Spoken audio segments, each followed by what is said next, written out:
The one thing that changed everything for me, and not so long ago either. We're going to talk about a subject today called control, and how many men, including myself, I'm a fucking pro at control, or trying to control anyway. And there's a concept we're going to talk about today that's going to help you let go of that. Welcome to the Awaken Man podcast. You join me, Pete Taylor, and my co-host, Benjamin Owen. Welcome to the show. Ben, good to see you. I'm letting go of control, Pete. Yeah. It used to be me that did the intro. Here's the control. Pete's even got the controls of pressing the record, right? So I'm surrendering there, man. Yeah, absolutely do that. This was a concept that was, do you know what? Someone tried giving this to me a good few years ago, and I wasn't ready for it. I was like, nah, I'm not ready to listen to that. I'm ready to hear that. I'm not into that woo-woo concept shit. Sounds a bit soft. Sounds a bit weak to me. Sounds a bit weak. Well, it's well and truly when I was embodying the warrior pretty fucking hard, right? And I'm good at embodying the warrior pretty fucking hard. And so I was like, nah, not for me. And I was reintroduced to the concept not so long ago, and I was just ready. I was ready at the time. There was so much internal chaos for me. I was so fucking tight in my shoulders, tight in my jaw, tight in my pelvis, tight everywhere. There's so much chaos. I was just trying to control everything, including the weather, right? Including what people think about me. And in doing so, it caused the challenge of, well, that didn't go my way, and now I'm fucking pissed off. Yeah, and it's really interesting. Is like when the student is ready, the teacher will appear. Whether the student's a book or a teacher, and like you're actually talking a lot about a lot of the work that Byron Katie does, and it's kind of this like idea of just stress is a barometer for how far we're refusing the reality, and it's like controlling a reality is like we've got three buckets: what we have control over, which is our attitude. What we've got influence over, maybe some things in our life, but then what we've got no control over. And I think I went through that started that process when I was like 30, and I was like, oh my God, I was trying to control so many things in that. So actually, before we started press go on the podcast, Pete said, you're actually pretty good at this. And I was like, yeah, I had my come to Jesus moment when I was 30. I think that was, what you're sharing there. No one ever recommended this book, though. It was actually Byron Katie's book, which is Loving What Is, that was recommended to me. And this is something, as you're listening, guys, we were talking about this because this is the first podcast. Pete's like, haven't you read that book, Ben? And he was like, the winner. Pete's read this book. I haven't. But you never forget someone saying, read this book at the right time. And we talked about this after we did the last podcast. And like, sometimes you're just not ready. You're just not ready to hear that. And I think this is what an awakening is for a lot of guys, is like, okay, I'm ready to hear this now. And I mentioned a close person in my life, and I've told him to read a different book many times because he struggles with it. The thing that the book covers. Anyway, what often happens to guys is something goes, they get to this point where they can no longer hang on to their old ways of doing things, and they have to surrender and like say, I've got to do things differently. And I think this is quite pertinent, in what we're talking about.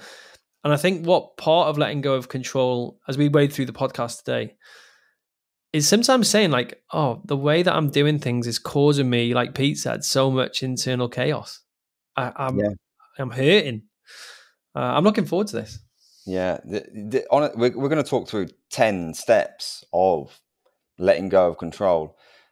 And honestly, like, I've seen this in myself. I see this in lots of guys. You can be having the best week. Everything, there could be so many things going right for you. There's new clients coming in. You're having amazing sex with your missus. You're having fun. You're having time off. There's freedom there. You can be having the best things going for you. Yeah, it rains and you didn't expect it to rain. Or just like a client makes a decision you didn't expect them to make, or so, and that's it. And then it's just like fucking complete chaos because there's this still underlying. Well, I was expecting it to go one way, it didn't. Now I'm fucking fuming about it, and it can ruin the best of weeks because of that need just to control everything and essentially control the people that are in your lives. Mm-hmm. So, and just before we start, actually, I can honestly say, I was fucking just walking back from the gym earlier, and I was thinking about this. I knew we were going to do this podcast, and I'm like, fuck, my internal state has changed so much by embodying this, not just listening to it and go, yeah, great listen, great book, great read, whatever, but actually practicing embodying this every time I feel certain resistance come up or parts of my life where I used to try and control, to go, let me just let go of that. My internal state feels very peaceful, extremely peaceful. And that's the first time in my life I can probably say that. So, Wow. yeah, I know. It's like this has been profound for me embodying this. So I hope you guys listening can take some insights from this and actually take it into action and practice it. So 10 steps. Step number 1 is actually just recognizing the resistance when it comes up. Just like the awareness. When something comes up in your life that triggers you, that agitates you, that pisses you off, that gives you anxiety, that causes the internal state in your stomach or in your chest to start just feeling fucking differently. And is that an area where you had an expectation on one thing happening and then it didn't?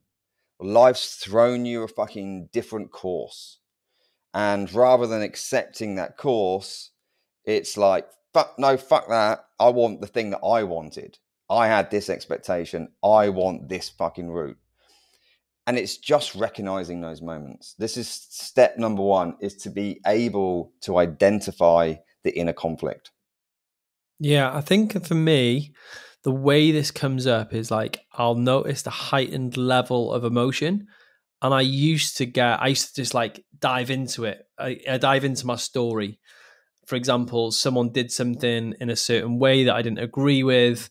And I would be like, I would have this like massive internal conflict. And I'd be playing it over in my head and like winding myself up, getting myself more pissed off. And now I think what I do now, and this is it's really interesting as you're talking, I was like, I think what I've got the ability to do now, I step back and get curious, like, why am I so pissed off about this?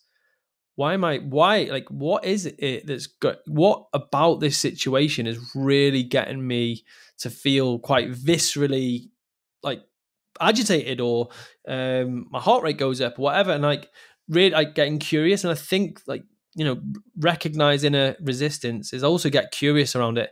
And I can actually, I think Pete, you can probably speak to this as well, is that as you've shown up powerfully online, I think that you probably get a lot of guys getting a resistance like while watching you.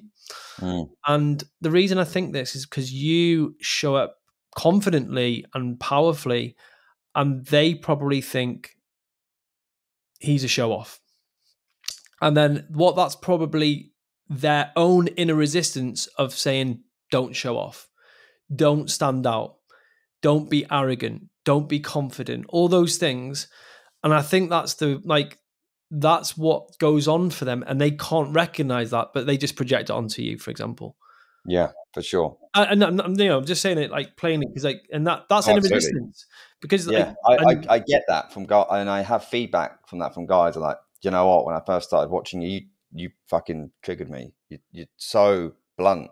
Yeah, but that's the resistance. That's their resistance. Yeah. But they don't recognize it as inner resistance. They recognize it as judgment of you. So I think there's a really, really key part to recognize inner resistance is that you normally experience it in a judgment of somebody else. So like your inner resistance to show up, show off, be confident, be a bit arrogant, be a bit edgy, will normally show up when you look at somebody else and they piss you off. Just to kind of make sure you understand that. That's so important, because it doesn't normally come up in a vacuum. It doesn't come up day to day. It's normally in relation. Like, that's why coaching is relational. You explore that in coaching. It's like, oh, that's curious. What about that is pissing you off? Yeah, absolutely. Yeah, I have an example here. I was in Dubai probably, I don't know, maybe 5 months ago, and my ex-partner was there as well. We did a bit of a co-parenting holiday, and we were just exchanging Leo in a hotel, and then we had like a 10-minute conversation whilst we're sat there, and I can't even remember what it's about now, but she said something fucking infuriated me, and it really, really pissed me off. And I got so agitated. My hands were sweaty. I actually kind of froze. I didn't fight her. I didn't fucking run off. I was like, I kind of froze where she'd agitated me, and she wasn't even aware. And so she's gone off and she's gone and done her own thing, and I have sat there for probably 10 to 15 minutes, calming down and just going, well, Pete, just ease your state here, just calm down. I wasn't really practicing what we're talking about now. And she'd come back 10, 15 minutes later, because I was in the hotel that she was staying at. So she was like, oh, you're still here. She's like, why are you still here? And there was two things. In that moment, I realized that she didn't know that she pissed me off, and she'd left and wasn't even thinking about it. And there's me sat there for 15 minutes being pissed off about something that she has no idea about. I remember this now. Yeah, she's just getting on with her life. Just yeah. But I can look back at that and go, there was some real, like, that was internal conflict there, and I had a choice in that moment to recognize that, let it go, and then just move on in a minute, or let that internal conflict ruminate and, for the rest of the day, which it did. Yeah, there was a question that we had on a scorecard once. Don't know if you use it now. It's like, I hang on to anger way longer than is necessary, and this is kind of what you'll experience, guys, is that in Buddhism they call it, I think it's called the throwing of the second dart. It's like pain is inevitable, suffering is optional, and you have the painful moment, and like, Pete's describing his moment there with his ex-partner. Like, you have, those altercations with clients or people in your life, and they're painful. You cannot escape that. That's inevitable. Suffering is where you hold that for a long period of time, and that is what we're talking about now. Is like the second part of this is committing to surrender. Is actually saying, oh, do you know what? I'm not going to carry this for the rest of the day. Do you know what? There's actually a statement that I come to. It's like, you do you. I know it sounds really like inconsequential, and you might have heard it before. It's like, yeah, oh man, you do you. I'm like, good for you. Good for you. Like, you want to do it like that? Good for you. Like, I'm not going to impose my way of doing things upon you. Do you. And that actually has helped me a lot with a lot of things. Like, yeah, okay, you do you. Yeah. And so this is step number 2, right? Commit to surrender. Yeah. And it says here, like, trust that life will unfold as it should, even if it does not align with your personal preferences. And it's like, that is a big lesson. Is like, even if it doesn't align with your personal preferences, like, oh yeah, it shouldn't be happening. Oh, this shouldn't be happening. Like, it is happening, and this is what's going to happen. You're like, right. It's like, I think when I got divorced, it's like, I think for the first 6 months, I was like, this shouldn't be happening. We talked about it on the last podcast. Like, I'm a great partner. This shouldn't be happening. She shouldn't be divorcing me. I'm great. And like, but that was not aligned with my personal preferences at the time. But looking back now, it was absolutely the best thing that could ever have happened to get me to where I am today. Yeah, there you go. And the same with me. When I look back at the things that have happened in my life, business breakdown, marriage breakdown, I'm like, fucking, they were fucking painful, and they weren't the route I thought was meant to happen. They weren't supposed. That was not meant to be my pathway. But now I'm like, fucking hell, I have had so much Yeah. growth from going through those events. I've had so much growth, and it's put me onto a better path. And it's trusting that life has the path for you. As long as you're open to it, and you keep following it, like, it has the path for you, and that's the thing. This is the nuance here, is being committed, not interested. Not, oh yeah, do you know what? I'm just interested in playing this game of surrendering, letting go, and not being a control freak. If you're just interested in it, this fucking won't work. Interested is very, it's non-committal. Being interested is short term, right? Being interested doesn't normally require sacrifice and perseverance and consistency, whereas commitment absolutely does. You commit to doing something, you become a very powerful man, a man that does what he says he's going to do. He commits to something, that will absolutely require sacrifice and Yeah. perseverance and consistency in this. There's a real, really like left field example of this, right? When I used to do presenting, so I've been presenting to people since I was like 23 years old. I was never a good presenter when I first started. I'm really, really nervous. I still am nervous when I present to big groups, get cotton mouth. So what I used to do is I used to control everything with a PowerPoint. I used to have all my information on a PowerPoint. And then after about, say, 5-6 years of doing, like, I'd spend a fucking day perfecting this PowerPoint. Like, oh my god, like if I consulted for a day in a business, I'd spend 2 days prepping. So I was like, yeah, I've got this fee for a day. I think it was like $1,000. I was like, at the time that was a lot for me. And I was like, Ben, it's a 3-day fee. And I was like, anyway, and I'd obsess about controlling what was in the PowerPoint. And then what I would then do is I'd go into these businesses and I would push in all the things that I wanted to tell them. And I thought it was good at the time. People got, they found it helpful, or maybe a little bit information heavy. They got value, but they didn't do anything afterwards. And what I did, especially especially when I turned 30, went through this whole experience, is like I would, on the back of a piece of paper, write 4 things that I wanted to cover, and then allowed the material in the room to create the session. And I remember I was working with a caravan park team, and I did this session with them, and I went in, and the power in the session was night and day. And there's something that it says here is like trust that life will unfold as it should. And Michael Neal, one of the most famous coaches, says this. He says that what you've got to learn to trust is the right information will show up at the right time, because it always does, and it always has. And I'm like, holy fuck, it really does. It really, really, really does. And I didn't realize that. You know why? Because I put so much control into it. It didn't allow it to come up. And it was really, that was when I became more masterful as a coach, because I trusted that all the material that had to come up in the session did. And like, Pete can say, you talk about the Awaken Man retreat, is that a lot of the material that you dealt with was not a script. It wasn't a PowerPoint. It wasn't controlled. It was like what came up in the thing. And the guys were walking away from that retreat going, this was mind blowing. Yeah. It was like, the last retreat we did, I fucking lost the schedule. I'd handwritten it, and it came out my pocket when I went out to grab a coffee. I think we talked about that last time. Yeah. I lost the fucking schedule, but this was this is a prime opportunity of where and this leads us on to step number 3. I had to practice acceptance.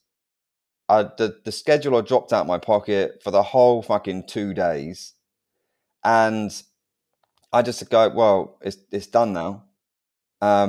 Just accept that's done. I can't remember what's on it, and actually just treat this as like this is a gift. Now go with the flow, and that's what I did. And the weekend couldn't have gone any better. That retreat couldn't have gone any better, because it was just life's going to give me the answers, and I've got to trust in myself that I have the answers. And absolutely, I've actually got an example. Yeah, So on the first Awaken Man retreat in Crete, I went through Tel Aviv 2 weeks before it became a war zone. Anyway, so I flew back from Awaken Man to Dubai via Tel Aviv, and I missed the flight because I did not because of my own fault. It's just there was no time to connect between one of the two. It was just a really poor thingy flight. Anyway, got to Tel Aviv. I found out I wouldn't be able to go to the flight to Dubai until the following day, about 3:00. This was like 1 a.m. And I was like, right, okay, I'll go and get a taxi. Felt a bit uneasy because I didn't know how dangerous Tel Aviv was. Went to a taxi rank. Can I get a local hotel? Yeah, I'll take you to. Anyway, speaking to this guy in the really lovely guy, father, talking about being a father. Really got on well with him, and I got his card. I think I got his card because I just out of interest got his card. And did I get his card? No, I didn't get his card. This is what makes it even more amazing. Got to the hotel. I got out, just literally got out. As I got out, he drove off. So in my bag had 3 grand plus worth of camera equipment. Had all my clothes, my running clothes, everything, my nice clothes. Probably about 5 grand worth of stuff had just driven off. I had like literally two seconds, maybe 10 seconds. I was like, holy shit. my passport, everything. And I was like, oh my God. Because he thought I didn't have any stuff on me. He didn't see me sling it in the car. He drove off onto the freeway, which is literally just next to the thingy. He'd gone. And I was like, right, Ben, here it is. Here's your moment. Anyway, I walked upstairs. I told the people in the hotel. I had my phone on me. And they said, yeah, got just I felt really sorry for myself. Anyway, they got me a room. The phone goes in the middle of the night, like 3 a.m. This crazy Tel Aviv Israeli taxi driver going, "Hey, buddy, I've got your bags. I can't remember, like another part of Israel." And he's like, "I'm an hour away, but I'm at home." And I was like, dude, if you bring them back, I will give you an exorbitant amount of money. Just bring them back. And he's like, I'll be there. Give me an hour. This guy brings me back and I honestly, he found the number of the hotel, rang the hotel rings my room. I'd fully let go of ever seeing my bags ever again. And he bought them back and I gave him £100. I was so grateful. But do you know what I was really proud of? That moment that you talked about. I just fully let go of ever seeing any of that kit again. I was like, yeah, it's gone. I was gone. Accept it. Yeah, that was the moment. So I let go. I really accepted the situation. And I think this is what guys do, is that they try and fight against that emotionally. I'm like, oh my God, this shouldn't be happening. And I'm like, and like this is why they die. They get so angry and frustrated and actually like, yeah, this is it. This is what's going on. Yeah. I mean, another example here is actually coming home on the flight from Santorini, from your wedding back to England. We were flying EasyJet, and I haven't flown EasyJet in years because I'm now a snob. Yeah, and a plane diva. I am now a plane diva. And there was just so many people, and I booked priority boarding, but apparently if you buy any form of luggage on EasyJet, you get priority boarding. So everyone had fucking priority boarding, and I'd with my son who's he's 3. He wants to get on the plane. Normally they let me on the plane early because I have a 3-year-old. Nope. And I know this is a minor, but they're like I got agitated. I could feel it internally. I was like, fucking, I'm pissed off. Why, this is not like Emirates.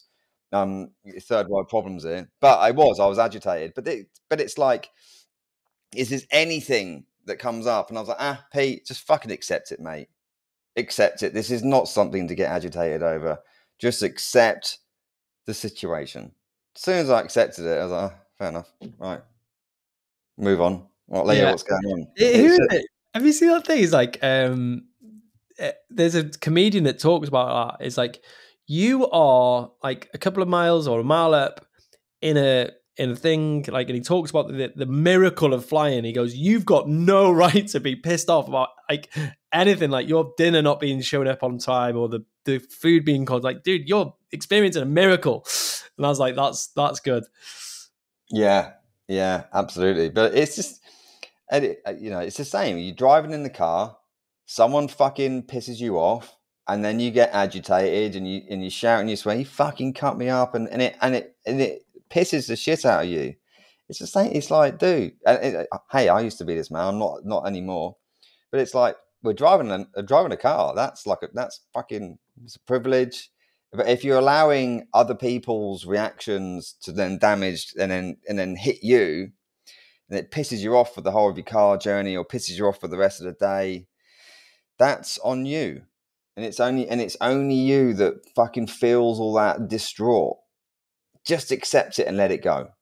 Yeah, there's a part of this like point where I'm like letting go of control. So guy in Awake Man, Danny, and like when I first met Danny, he would talk about how he accepted guidance from spirit, and I like, for me that was so far removed from who I was as a person. Like, me and Pete have talked about this idea of faith and like something I want to learn more about, and I have a coaching around it, and it's like allowing life to lead you and a force greater than the ego to lead. And that's what, in tools work, they call it the ego. Like, you are ego driven. It's like you use the power of the will. And like, what that means is that you will things into existence, and your ego is like, and it's actually, Phil Stutz talk about, it's trust in faith. So here it's saying allow your life to lead you rather than you trying to dictate its course.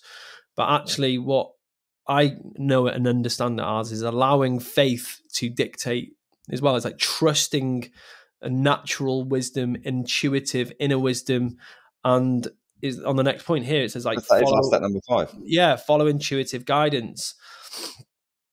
And it's weird, and I need to stop saying that as well, is that there is divine timing.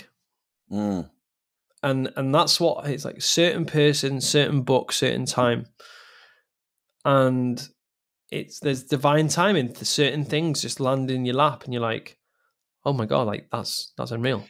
Guys, I gotta fucking say, like, when you become open to this, open to letting go, open to what Ben has just said there, divine timing or synchronicity, Yeah. or just like, fuck, I've got to say, so much lands on your lap.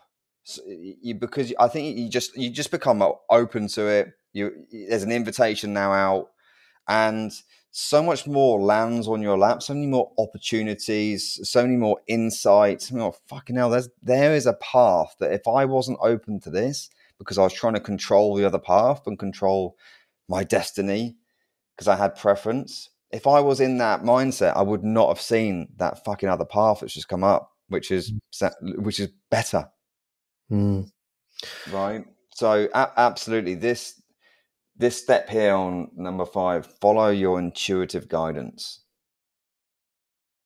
Yeah. And I think back to when, even when I've been in relationships and recent relationships, internally, I'm like, yeah, listen to your gut, mate. And it's hard, but always that intuitive guidance has always been very, very right. Yeah, and I think what men have instinctively, what's probably being conditioned out of, is not trusting their gut. Like, they trust their mind, not their body.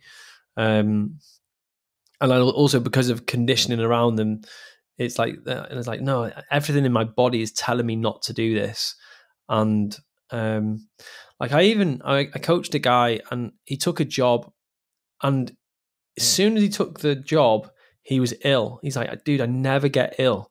And since I've been with this company, I've just been getting ill all the time. And I was like, dude, what's going on? He goes like, everything is just, we're just misaligned. It's like a misalignment. And I was like, what's your intuition telling you? What's your gut telling you? He was like, I'm not, like, this is everything I ever wanted, but I don't, it just like my body's telling me that I'm not meant to be here.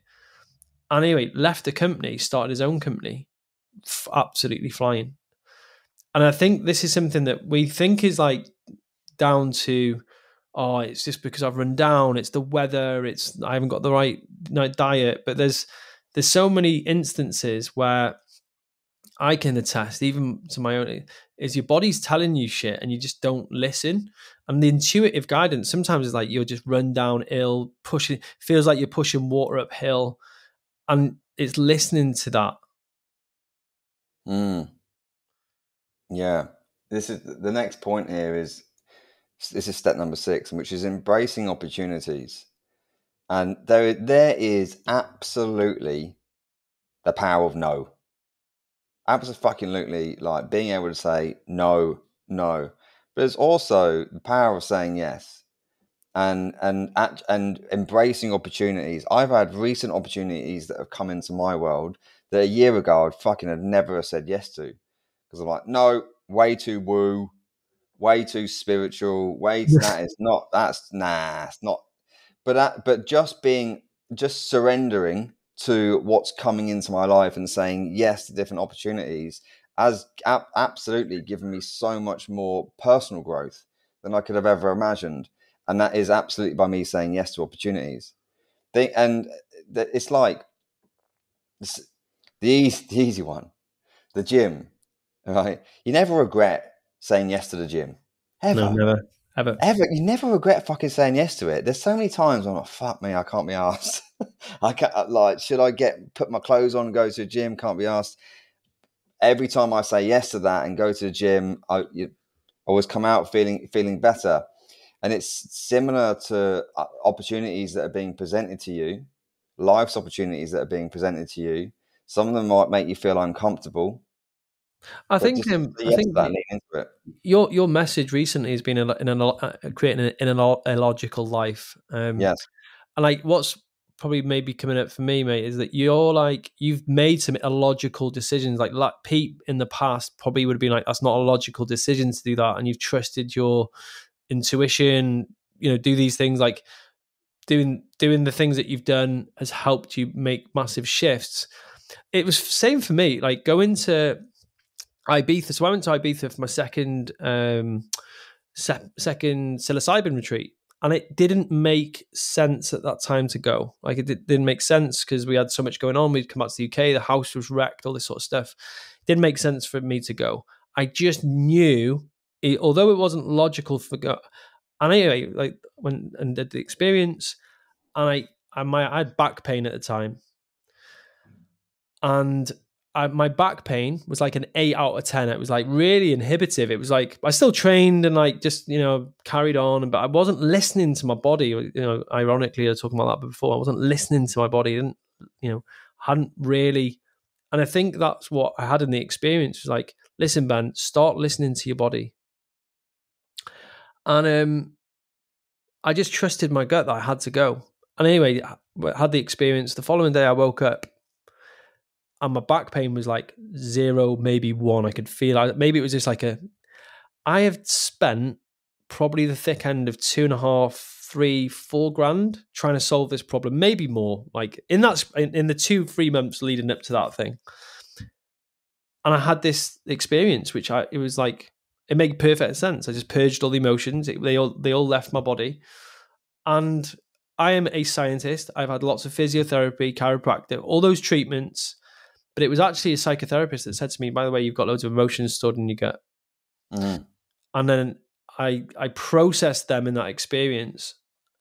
And it was a new opportunity. And then it was like, it was gone. It was really, really strange. So I think what you do need to embrace some illogical decisions. Yeah, fucking absolutely. You find a flag for that. It is my thing right now. It is leading an illogical life, and how to lead an illogical life. And to lead an illogical life, you've got to make illogical decisions. Type of decision that you a couple of years ago, or you even now, would go, fuck that. That's not logical. Yeah, Pete's trying to make me buy a Jeep Wrangler, and that's an illogical decision. He's had like 3 or 4 matte black. Oh yeah, he's like, and it is. I will buy one, and it's like it's happening. It's done. It's just like it's an illogical decision, but I just know my gut's telling me I should buy the Jeep. What's the What? story you're telling yourself about this Jeep? What's the story that I think I've it's just just spent too not much on personal development. allowing Like, you? in all honesty, I think I've just invested. I actually joked the other day. I was like, actually, hang on. I worked all out how much I spent on coaching and personal development, psychotherapy, and I was like, I could have had like a Bugatti on the monthly. If I was like, I'm like, oh, but it's just a values thing. As I love working with coaches Yeah, and mentors and stuff like that. So yeah, it was interesting. Um, Okay, so cultivate presence, patience. Sorry, is the next step. Patience and presence. And that this is the thing I think that I noticed. It said understanding that surrendering is a gradual process, and I when I was first like the way that I was brought to this was, you don't need to pay attention to your thoughts; they're just thoughts. That was the statement. So when we detach from our thoughts, we then become free. And then I remember first time hearing that, thinking this is bollocks. How does that work?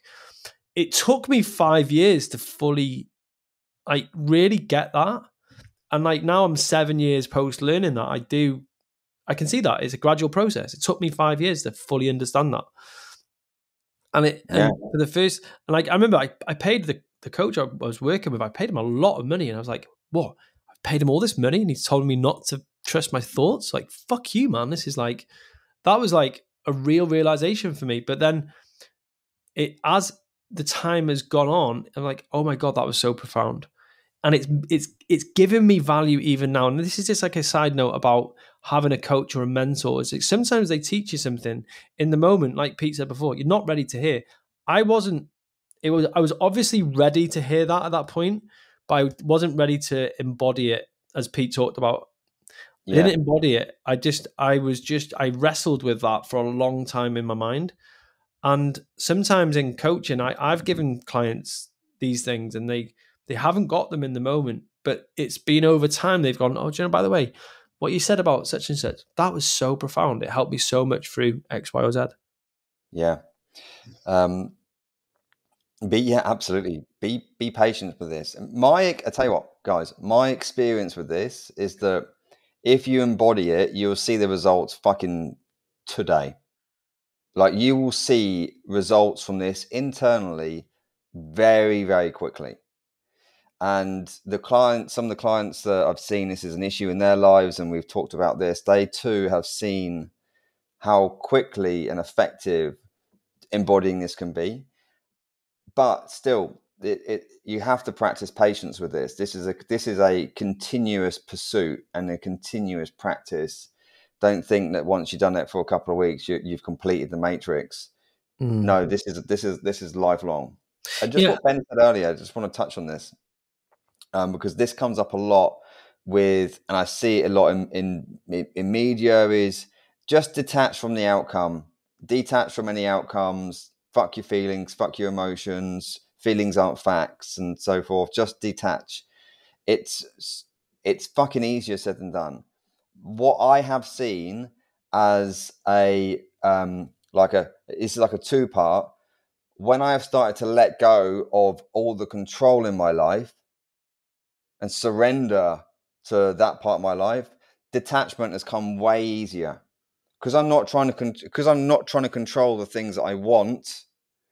I'm way less attached to the outcomes because I'm done the step number one, which is actually just acceptance and letting go.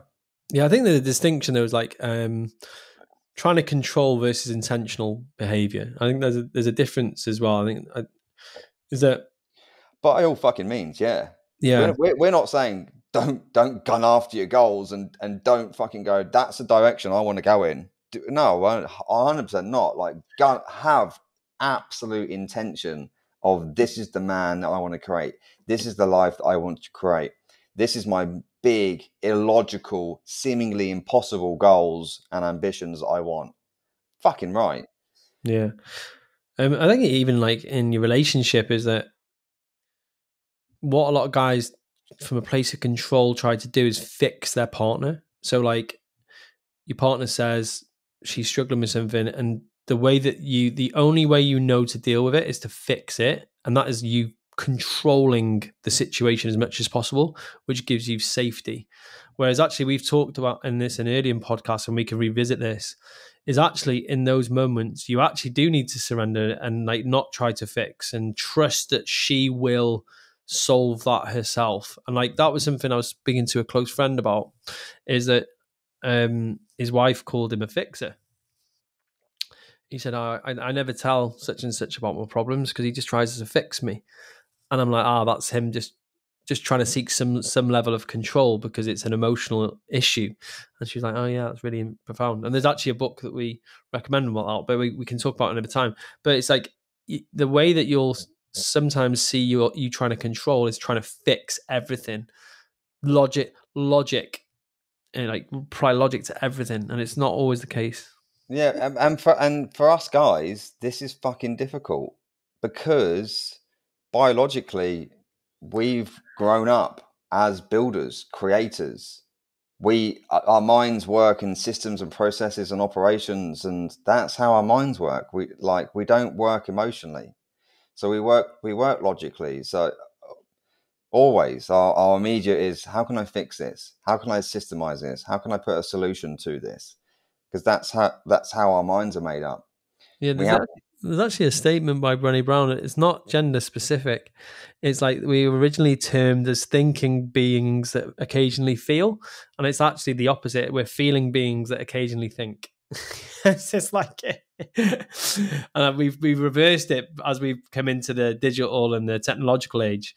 It's like we actually relied way more on how we felt, but like way more.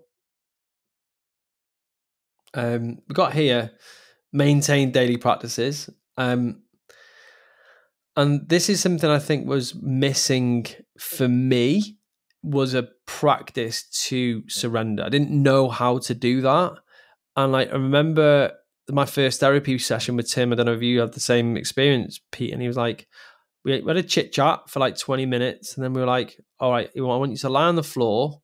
Then I want you to do these exercises where you move your hips in like a kind of erotic way, like a tilt and a breath. And I was like, well, what am I doing? And it was like, okay, well, you're going to try and invoke a sob. And then what was happening was he was trying to help me get to the point where I could just surrender and just like literally let it out and let go of it was just letting go. That was the practice. You're going to let go, and letting go is going to take you into a reflex, which is a sob, and that is you letting go. And I realized that I'd never let go, never really sobbed in my life, really, to go back. And that was a practice. And I was doing this practice. I had a couple of goes at it, and every time I would have a certain like letting go, if it got close to the point where I might cry or sob or let go, there would be like a thought that would shut it down. Yeah, Control. Yeah, exactly. Yeah, control. I tried to control myself, control my emotions. And then the one day I finally got to that point where I just like, I'm just so fucking fed up of trying to control. And then I get to feel it. It was a weird sensation. I was sat in this chair. And he said, let's do some body work on that. And I did this like, the forward bend, and we did the back arch, and I lay on the floor, and oh my God, all just this letting go, crying on the floor in front of me there.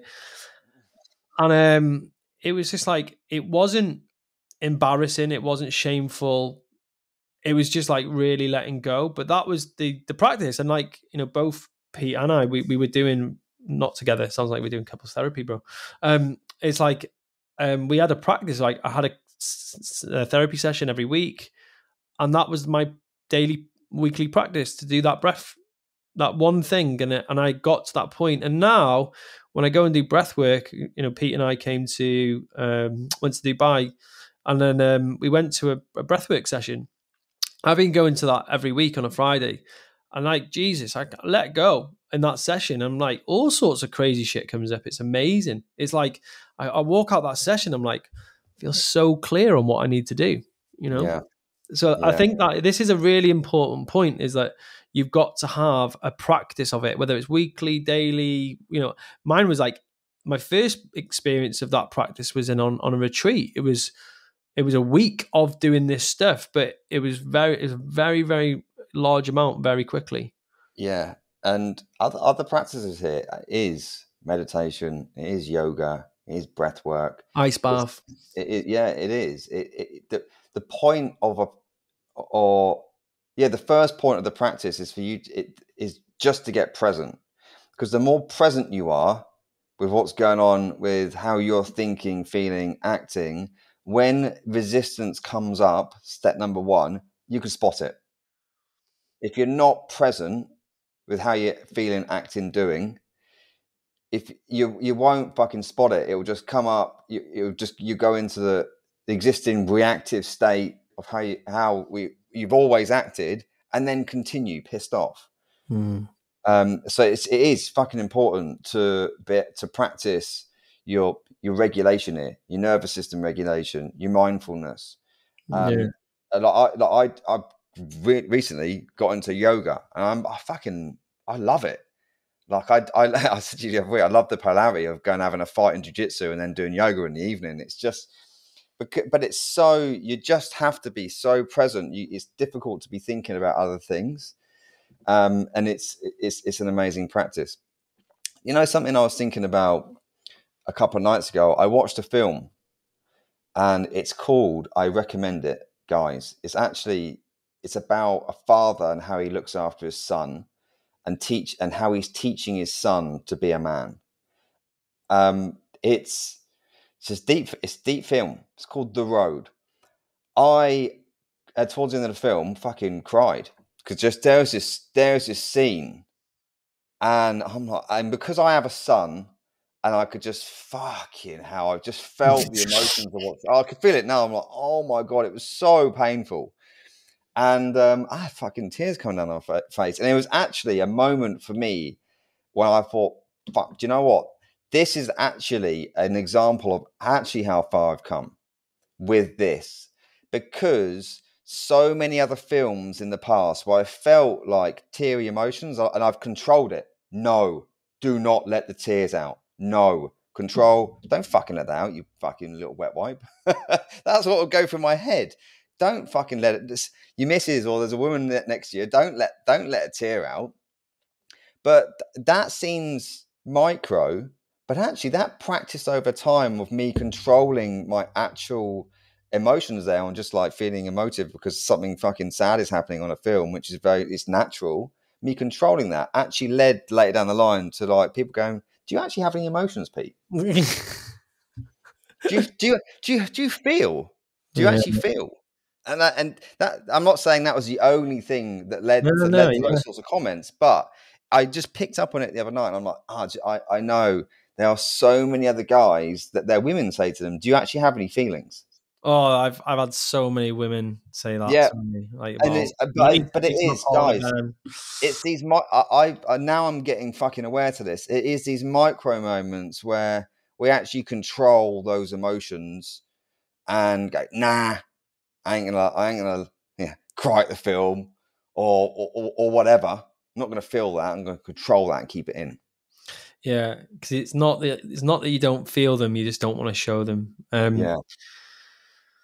The next one's observe without judgment, and I think that's like what kind of pertinent to what we're talking about there. It's like notice life events and your reactions without judgment, and it's allowing yourself to feel. There's actually a really good book called Permission to Feel. It's actually really good. It's very much about what we've just been talking about. It's really, really great. And it's Permission to Feel. I can't remember the author. And it's a really, really interesting emotional intelligence book. Definitely recommend it. And it's not judging how you feel. It's being curious about it. It's like, oh my gosh, I cry at pride, and like anything, not pride, not gay pride. Maybe it's the inner homosexual coming out. But like pride is, if there's pride moments in a film. I said this to Matt Gurn actually, and I said to him like, dude, I get really teary around pride. Like literally, that will be me sobbing, really upset if it's pride. And Poppy's the same actually. We'll it's funny, we're both watching a film and in the corner of our eye, I'm like, I know you're crying. And I'll say to him, I know you're crying. But pride for me was like, and I found out why. It's because I just wanted pride from my dad so much. And actually, I was reading something. It was actually a marketing book the other day, and it was actually really deep.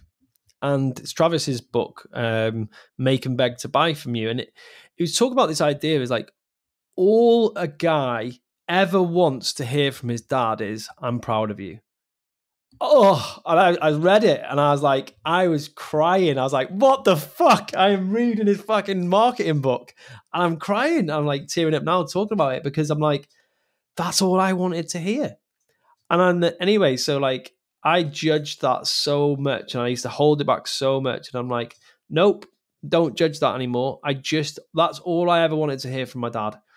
And then hearing that, I was like, oh, anyway, like, and I just started observing it, and I was like, oh, right. So I know it's talking observe without judgment. This is what the step is. It's like, oh, just being okay about just observing it in yourself, and like, oh yeah, I'm really upset about that. That doesn't make me any less or more of a man. It doesn't make me a wet wipe. It doesn't make me weak. It's like, oh yeah, I just feel like that. So that was really interesting. Yeah. Step number 10, the last step, is trust in the process.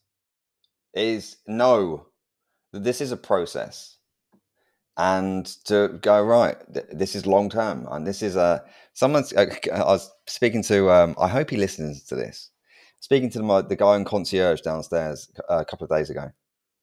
Make a commitment to listen to it. There you go. Yeah, I'm going to. From me, you can say, listen, my buddy said, I've got it. And when he listens to it, I'm talking to you, Mr. Concierge guy.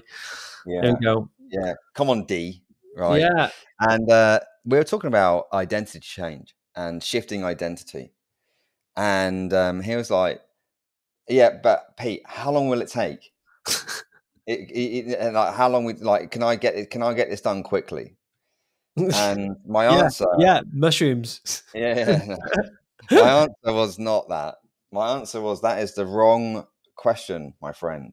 It is, yeah. This is more of a statement that I am in this for the long term. Hey, I'll do this for 10 years. Hey, I'll do this for 20 years. Like, that's my commitment to this. Do not be interested in doing something like this. Fucking commit, and don't commit for a year. Go, do you know what? I trust these guys on Awakened Man. Seem to, know a little bit about a bit. I'll commit to this for 10 years. See how I get on. And just trust the life, the universe, faith, whatever it is that you might feel drawn to has your back. And you'll be well on your way, my friends. Yeah, that's really profound. That was a word that came up for me a lot. Trust, faith. And it was really frustrating because I literally had no concept of faith. We should do a podcast on this. Yeah, well, I actually got someone who said that they'd come and talk to us about this because I have way more insights on it now since with the last discussion we had. Yeah, because me too, and I'm still learning about this because, like, for me, trust and faith, and like this is like the next, and maybe this is the roadmap. Like where Pete and I are talking about where we're going with this is like we're speaking to a lot of guys, successful men, successful women. One of the things that they have is some sort of faith. They have faith, and it's not religion. It could be religion, but it is like, I'm just noticing this, that it gets to, Maslow talked about it in terms of the hierarchy of needs. When you get all the, every step up the need, then you start to have more faith. But yeah, I think it's definitely something I'd like to talk through, and we will commit to bringing a podcast on that. Team, that is end of this podcast. Tune in next week for the next, and thanks so much for listening. Catch you later.